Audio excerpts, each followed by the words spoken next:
2, 1, go. దేవుని ఘనమైన శ్రేష్టమైన నామమునకు మహిమ కలుగును గాక. ప్రభునందు ప్రియమైనటువంటి వారులారా, ఈరోజు దేవుని వాక్యాన్ని ధ్యానం చేసుకుందాము.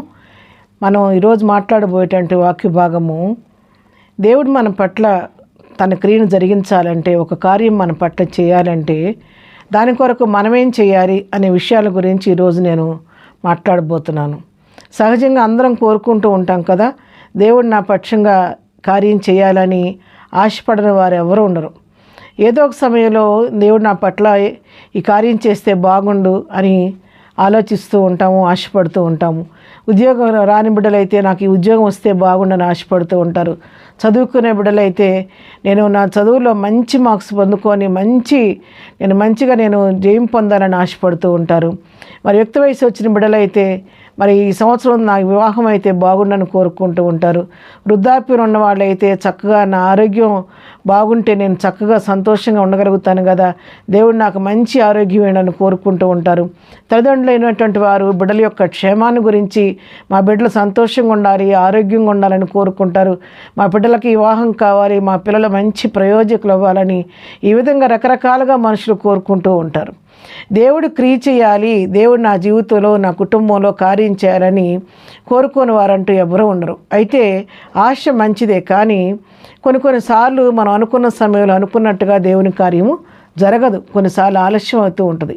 అటువంటప్పుడు దేవుడు నన్ను మర్చిపోయాడు, దేవుడు నా పట్ల కార్యం చేయటం లేదు అని, అందరికి కార్యాలు జరుగుతున్నాయి నాకు అవ్వట్లేదని చెప్పని మనం సణుక్కోవటమో, గొణుక్కోవటమో, లేదా విచారపడటమో, మరి విశ్వాసంలో సన్నగిల్లిపోవటమో, ఏం ప్రార్థనలు ఎంత చేసినా కూడా నాకు జవాబు రావట్లేదని దేవుని మీద ఆయాసపడటమో కాదు. కానీ ఈరోజు క్రొత్త కోణంలో మనం దేవుని వాక్యాన్ని ధ్యానం చేయబోతున్నాము.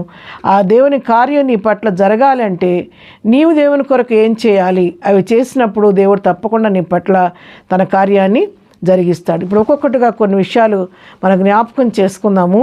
దేవుని కార్యాలు మన పట్ల జరగాలంటే మొట్టమొదటిగా మనం చేయవలసింది ఏంటంటే, యెహోషువ గ్రంథం 1వ అధ్యాయము 7-8 వచనాలు చదువుకుందాం.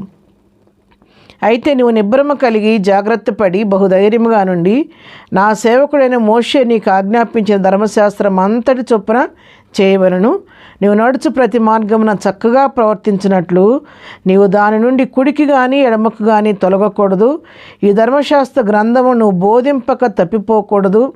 దానిలో రాయబడిన వాటన్నిటి ప్రకారం చేయుటకు నీవు జాగ్రత్త పడినట్లు దివారాత్రము దాన్ని ధ్యానించిన యెడల నీ మార్గమును వర్ధిల్ల చేసుకొని చక్కగా ప్రవర్తించదువు. దేవుని నామమునకు మహిమ కలుగును గాక.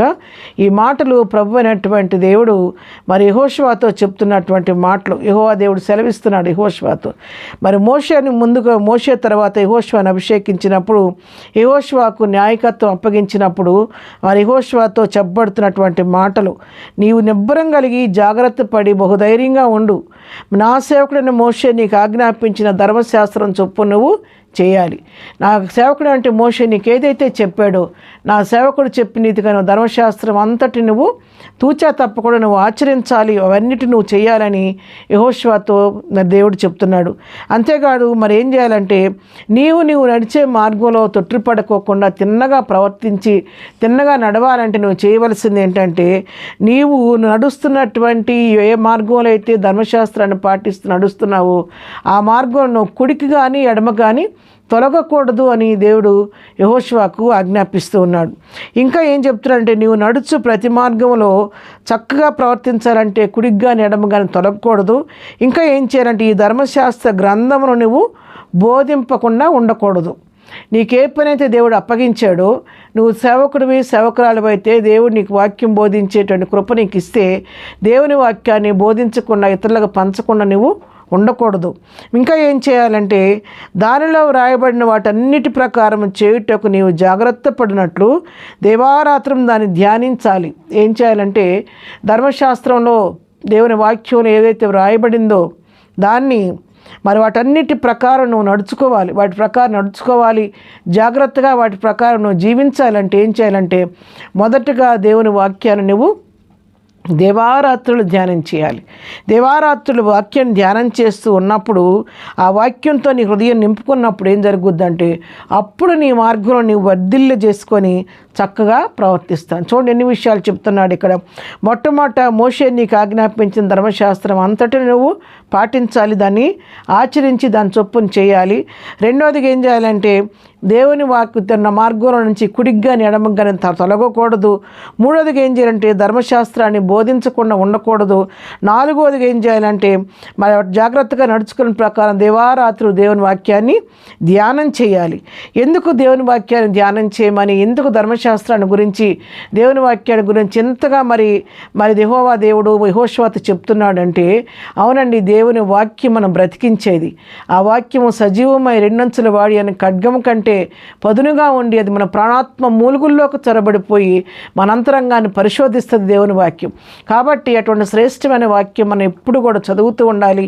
ఆ వాక్యంతో మన హృదయాన్ని నింపుకోవాలి. ఇంకా రెండవదిగా వాక్యం చేసే పని ఏంటంటే, మరి కీర్తన గ్రంథం 119వ కీర్తన 9వ వచనం మనం చూస్తే, యవనస్తులు దేని చేత నడతను శుద్ధిపరచుకొందురు, నీ వాక్యం బట్టి దాన్ని జాగ్రత్తగా చూచుకున్నట్టు చేతనే కదా. యవన బిడ్డలు తొట్టుపడకుండా ఉండాలంటే దేవుని వాక్యాన్ని బట్టి తమ జీవితాలను సరిచేసుకుంటూ ఉండాలి. 11వ వచనం మనం చూస్తే, నీ ఎదుటి నేను పాపం చేయకుండానట్టు నా హృదయంలో నీ వాక్యమును నేను ఉంచుకొని ఉన్నానని చెప్పని కీర్తనకారుడు చెప్పినట్టుగా, అవును, దేవుని వాక్యం మన హృదయంలో ఉంటే మనం పాపం చేయడానికి సాహసించము. వాక్యంతో నింపుకున్నటువంటి వ్యక్తి పాపం చేయడానికి తెగించడండి. పాపానికి పదే పదే మనం బానిసలం అయిపోతున్నాము, మరి శరీర కార్యాలకు లోబడిపోతున్నాము అంటే దేవుని వాక్యం నీలో లేదని అర్థం. ఎందుకంటే వాక్యం నీలో ఉంటే ఆ వాక్యం నడిపిస్తుంది, నేను బ్రతికిస్తుంది. నీ వాక్యం నన్ను బ్రతికించి నా బాధలు ఇదే నాకు నెమ్మది కలుగు చేస్తుందని చెప్పని కీర్తనకారుడు చెప్పినట్టుగా దేవుని వాక్యంతో మన హృదయాలు నింపుకొని ఆ వాక్యాన్ని ధ్యానిస్తుంటే ఆ వాక్యం నీతో మాట్లాడుద్ది, ఆ వాక్యం నీతో ముచ్చటిస్తుంది. ఆ వాక్యం కొన్నిసార్లు మనం ఆదరణ లేకున్న సమయంలో మీరు గమనించండి, ఎప్పుడైనా సరే నాకు ఈ అనుభవం ఉంది. ఎప్పుడైనా కూడా నా హృదయంలో ఒక విషయాన్ని గురించి నేను వేదన పడుతున్నప్పుడు లేదా బాధపడుతున్నప్పుడు, కృంగిన స్థితిలో ఉన్నప్పుడు నేను వాక్యం చదువుకుంటున్నప్పుడు ఏమొద్దంటే ఆ వాక్యం ద్వారా ప్రభు అనేకసార్లు నన్ను బలపరిచాడు. ఆ వాక్యం చదివినప్పుడు ఏమొద్దంటే నాకు ఆదరణ కలుగుద్దు, నెమ్మది కలుగుద్దు. నిజమే కదా, దేవుడు వారి జీవితాల్లో చేసింది దేవుడు నాకెందుకు చేయడు, భక్తుల జీవితంలో చేసింది నాకు కూడా చేస్తాడని విశ్వాసం నాలో కలుగుద్ది అనమాట. ఎప్పుడైతే వాక్యం చదివి వాక్యంతో మన హృదయాన్ని నింపుకుంటామో ఆ వాక్యం మనకు ధైర్యపరుస్తుంది, ఆదరిస్తుంది, మన నడవలసిన మార్గాన్ని మనకు చూపిస్తుంది. తప్పు మార్గంలో వెళుతుంటే అటు వెళ్ళకూడదు నువ్వు అని చెప్పి కరెక్ట్ మార్గంలో మనం నడిపిస్తూ ఉంటుంది. పాపం చేయడానికి మనం సాహసించకుండా ఎప్పటికప్పుడు ఆ పాపంలో పడకుండా మనల్ని భద్రపరుస్తూ ఉంటుంది. కాబట్టి నువ్వు దేవుని కార్యం నీ జీవితంలో చూడాలంటే మొట్టమొదటి నీ హృదయంలో దేవుని వాక్యానికి చోటు ఇవ్వాలి.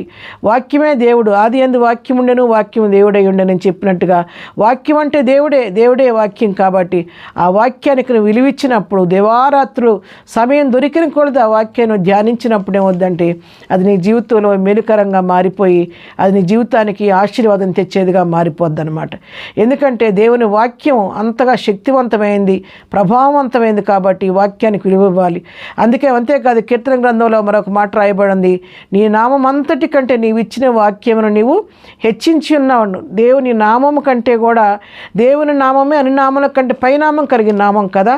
అయితే దేవుని వాక్యానికి దేవుడు ఎంత విలువ ఇచ్చాడంటే అన్ని నామాల కంటే పైనామం కలిగినట్టు యేసు నామం పైన కూడా ఆయన నామం పైన వాక్యం ఉందంట. ఇది దేవుని నామం అయితే దీనిపైన వాక్యానికి దేవుడు స్థానం ఇచ్చాడు. నీ నామం అంతటి కంటే నీవు ఇచ్చిన వాక్యాన్ని అధికంగా హెచ్చించి ఉన్నావని చెప్పి కీర్తనకారుడు చెప్పిన రీతిగా దేవుడు అంతగా వాక్యాన్ని హెచ్చించాడు. కాబట్టి పిల్లరా వాక్యాన్ని మనం చదివి మన హృదయంలో భద్రపరచుకొని వాక్య ప్రకారం మనం జీవించేవారుగా ఉండాలి. ఎందుకంటే వాక్యం ముందు మన దినాల్లో వాక్యం చదువుకునే అవకాశం కూడా మనకు దొరుకుద్దో లేదో చెప్పలేము.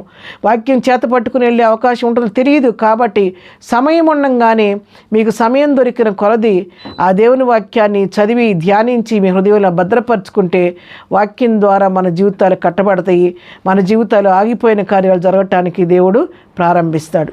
రెండవదిగా మనం చేయవలసింది ఏంటంటే దేవుని యొక్క కార్యం మన జీవితంలో జరగాలంటే యెహెజ్కేలు గ్రంథం 36వ అధ్యాయం 26-27 వచనాలు చదువుతున్నాను.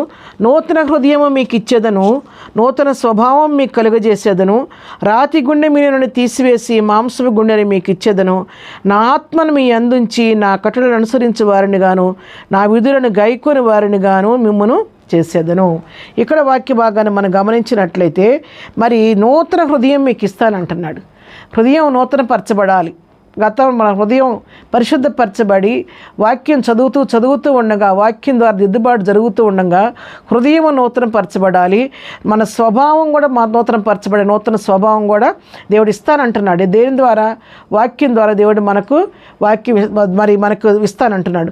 అదేవిధంగా మరి రాతి గుండెని తీసివేసి మాంసపు గుండెని దేవుడు ఇస్తానంటున్నాడు. అంతేకాదు ఆయన ఆత్మను మనకు అనుగ్రహించి ఆత్మ ద్వారా మనలను నడిపిస్తానంటున్నాడు. ఆయన కట్టడలను విధులను గైకొనే వారిగా మనల్ని చేస్తానని చెప్పి దేవుని వాక్యం ఇక్కడ మనకు సెలవిస్తూ ఉంది. కాబట్టి దేవుని ఆత్మను ఎప్పుడు కూడా మనం ప్రభు ఇచ్చిన ఆత్మను ఆర్పుకోకూడదు. అందుకే మొదటి దశలోనికైన పత్రిక 5వ అధ్యాయం 19వ వచనం 20వ వచనం మనం గమనించినట్లయితే ఆత్మను ఆర్పకుడి అని దేవుని వాక్యం సెలవిస్తుంది. ప్రభు ఇచ్చిన ఆత్మను ఆర్పకుండా ఆత్మలో బలవంతులుగా మనం ముందుకు సాగిపోవలసిన వారంగా ఉన్నాము. ఇంకా మూడవదిగా మనం చేయవలసింది ఏంటి అని చెప్పని మనం గమనించినట్లయితే కొరింథీయులకు రాసిన పత్రిక 2వ కొరింథీయులకు రాసిన పత్రిక 6వ అధ్యాయము 11వ వచనం 11-12 వచనాలు చదువుకుందాం. అరమర లేకుండా మీతో మాట్లాడుచున్నాను. మా హృదయం విశాలపరచబడి ఉన్నది. మీ ఎడల మా అంతఃకరణము సంకుచితమై ఉండలేదు, కానీ మీ అంతఃకరణమే సంకుచితమై ఉన్నది. మీ ఎడల మాకున్న అంతఃకరణమునకు ప్రతిఫలముగా మీరును మీ హృదయములను విశాలపరచుకొనుడి. మీరు నా పిల్లలని మీతో ఇలాగూ చెప్పుచున్నాను. ఇక్కడ అపోస్తలుడైన పౌలు కొరింథీ సంఘాన్ని హెచ్చరించి రాస్తున్నాడు. కొరింథీయులారా, నేను అరమర లేకుండా మీతో మాట్లాడుతున్నాను. మా హృదయం విశాలపరచబడి ఉంది. మరి మా అంతఃకరణం విశాలపరచబడి ఉంది, కానీ మీ హృదయాలు ఎలా ఉన్నాయంటే, మీ అంతఃకరణం ఎలా ఉందంటే అది సంకుచితమైపోయి ఉంది.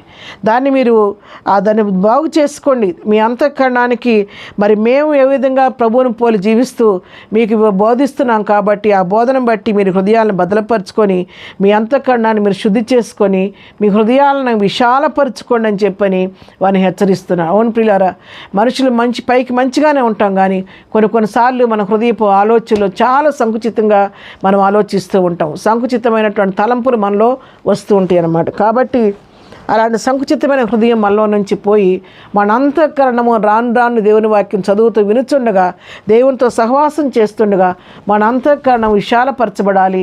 మన హృదయం కూడా విశాలపరచబడినప్పుడు దేవుని యొక్క కార్యాలను మనం చూడగలుగుతాం. విశాలపరచబడ్డప్పుడు ఏమవుద్దంటే మనలో నెగిటివ్ థాట్స్ రావు అనమాట. ఎప్పుడు సంకుచితంగా ఉన్నప్పుడు ఏమిటంటే అన్నీ నెగిటివ్గానే ఆలోచిస్తూ ఉంటాం. నెగిటివ్ తలంపులు మనకు వస్తూ ఉంటాయి. ఇది అవుద్దో లేదో అని అనుమానం మనలో పనిచేస్తూ ఉంటుంది. ఎప్పుడైతే అంతఃకరణం విశాలపరచబడుద్దో, హృదయం విశాలపరచబడుద్దో, అప్పుడేమవుద్దంటే ప్రతిదీ కూడా పాజిటివ్గా ఆలోచించడం మనం మొదలు పెడతాం. దేవుడు తగిన సమయంలో కార్యం చేస్తాడు అన్న విశ్వాసం మనలో కలుగుతూ ఉంటుంది అనమాట. మరి ఇంకా మనం చూసినట్లయితే మరి ఇంకా చేయవలసింది ఏంటంటే, నాలుగోదిగా మనం చేయవలసింది ఏంటంటే జరగని కార్యాన్ని గురించి చింతిస్తూ ఉంటాం కాదు, కానీ దేవుడు చేసిన మేళను తలపోసుకుంటూ ఉండాలి. ఇది గతంలో చేసిన కార్యాలను ఎప్పటికప్పుడు జ్ఞాపకం చేసుకుంటూ ఉండాలి. మొదటి దశలోనికైలకు రాసిన పత్రిక 5వ అధ్యాయం 16వ వచనం మనం చూసినట్లయితే ప్రతి విషయమునందును కృతజ్ఞతాస్తుతులు చెల్లించుడి. ఇలాగు చేయుట యేసుక్రీస్తునందు మీ విషయంలో దేవుని చిత్తము. ఏం చేయాలంటే ప్రతి విషయం నందు దేవునికి కృతజ్ఞతాస్తుతులు చెల్లించాలి. జరగలేదు, ఏ కార్యం జరగట్లేదని జరగని దాని గురించి చింతిస్తూ దుఃఖపట్టు ఆయాసపడటం కాదు, కానీ ఒక్కసారి జ్ఞాపకం చేసుకుంటే ప్రభు చేసిన మేళ్ళని ఆయన ఉపకారాలను తలపోసుకొని చేయాలంటే ఎప్పటికప్పుడు ప్రతి విషయంలో కృతజ్ఞత చెల్లించేవారిగా ఉండాలి. మనం ఒకసారి కూర్చొని మనం ఒక బుక్ తీసుకొని పెన్ తీసుకొని మన జీవితంలో దేవుడు చేసిన మేళ్ళన్నీ మనం ఒకసారి రాసుకోవటం మొదలుపెట్టామంటే ఒక బుక్ సరిపోదండి మనకు. అది పైగా ఇవన్నీ రాసుకుంటూ ఉంటే ఏమవుద్దంటే మనకి అప్పుడు దేవుని కృప మన పట్ల ఎంత విస్తారంగా ఉందో మనకు అర్థమవుద్ది. ఒకవేళ ఎవరైనా కృంగిన స్థితిలో ఉంటే ఈ దినాన దేవుని వాక్యం మీతో మాట్లాడుతుంది. మీరు కూడా ఒకసారి ఈ గతంలో మీకు దేవుడు చేసిన మేళ్ళన్నీ ఒక బుక్లో రాయండి.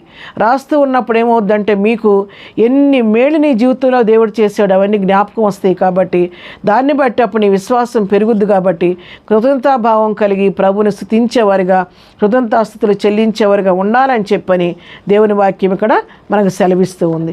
ఇంకా మనం చేయవలసిన విషయాలు ఏమున్నాయి? మరి దేవుని కార్యం మన పట్ల జరగాలి అంటే ఏంటంటే, మరి కొరింథీయులకు రాసిన మొదటి పత్రిక 5వ అధ్యాయం 17వ వచనంలో మనం చూసినట్లయితే, పాతవి గతించిన ఇదిగో క్రొత్తవాయను అని చెప్పి దేవుని వాక్యం సెలవిచ్చినట్లుగా మనలో ఉన్నటువంటి పాత స్వభావం గతించిపోవాలి. పాత ఆలోచనలు, పాత తలంపులు, పాత మాటలు, పాత అలవాట్లు అన్నీ కూడా మార్పు చెంది నూతన పరచబడాలి. అందుకే ముందు మనం చూసాం, నూతన స్వభావం మీకు ఇస్తానని దేవుడు చెప్పాడు, దేవుడు నూతన హృదయం ఇస్తానని చెప్పాడు.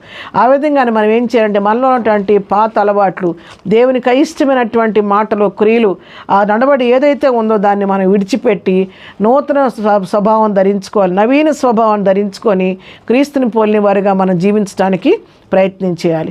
ఇంకా ఆరోదుగా మనం చూసినట్లయితే మనం చేయవలసింది ఏంటంటే, పేతురు రాసిన మొదటి పత్రిక 2వ అధ్యాయం 11 నుండి 16 వరకు చదువుకోండి. ఇక్కడ మరి చేయవలసింది ఏంటంటే 11 వచ్చి, ప్రియులారా మీరు పరదేశులను యాత్రికులు ఉన్నారు గనుక ఆత్మకు విరోధంగా పోరాడు శరీరాశలను విసర్జించి, ఏం చేయాలంటే ఆత్మకు విరోధంగా పనిచేసేటువంటి శరీరాశలను విసర్జించాలి. శరీరానికి ఎప్పుడు కూడా, దేవునికి శరీరానికి ఎప్పుడు కూడా పొత్తు కుదరదు. రెండు కత్తులు ఒక వరలో ఇవ్వడం అన్నట్టుగా ఇటు శరీరము దేవుడికి కూడా దేవుని కనపరచాలి, శరీరాన్ని కూడా తృప్తిపరచాలి అంటే అది కుదిరే పని కాదు. ఎందుకంటే శరీరం దేవుని శరీరానికి దేవుడు విరోధంగా పనిచేస్తున్నాడు. కాబట్టి శరీర కార్యాలను మనం జయించాలి, విసర్జించాలి వాటిని. గలతీ పత్రిక 5వ అధ్యాయంలో 23వ వచనం రాయబడింది, క్రీస్తు యేసు సంబంధులు శరీరమును దాని ఇచ్చలతో కూడా సిలువకు వేసి కొట్టి ఉన్నారని. అవును ప్రియులారా, శరీరాన్ని, దాని ఇచ్చలను, దాని కోరికలను మనం సిలువకేసి కొట్టి వాటిని జయించి వాటిని విసర్జించిన వారుగా మనం ఉండాలి. ఇంకా ముందుకు చదివినట్లయితే అక్కడ రాయబడి ఉంటుంది, మీరు యుక్తమైన ప్రవర్తన గలవారై ఉంటే మరి మిమ్మును బట్టి మరి మీకు విరోధంగా మాట్లాడుతున్న వాళ్ళ నోళ్ళు మూయబడతాయి అని చెప్పి కూడా దేవుని వాక్యులు ఇక్కడ సెలవిస్తారన్నమాట.